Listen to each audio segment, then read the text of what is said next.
उन्हाळ्याच्या सुट्टीत Harry Potter घरी आल्यापासनं त्याची मावशी आणि काका त्याला फारच वाईट वागणूक देत असतात.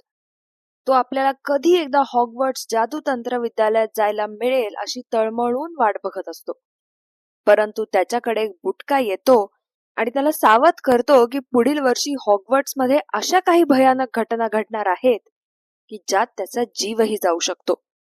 आणि खरोखरच अशा भयानक घटना घडतातही. हॅरी पॉटर हॉगवर्ट्स मधल्या दुसऱ्या वर्षी खूप विलक्षण अनुभव घेतो. कार हवेत उडवणं, क्विडिश मध्ये पैलवानाच्या हल्ल्यातून थरारकपणे वाचणं वगैरे. परंतु खऱ्या अर्थाने जेव्हा रहस्यमय तळघर उघडतं आणि एका मागून एक विद्यार्थी निर्जीव व्हायला लागतात, तेव्हा मात्र दहशतीचं वातावरण निर्माण होतं. तळघर कोण उघडतंय?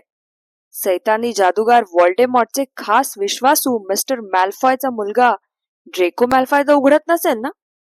की हॅग्रिडचे उद्योग आहेत हे? का हॉगवर्ट्स मध्ये सगळ्यांना ज्याचा सर्वाधिक संशय येतोय तो खुद्द हॅरी पॉटर तर नसेल ना? ऐकायला विसरू नका हॅरी पॉटर आणि रहस्यमय तळघर. धन्यवाद.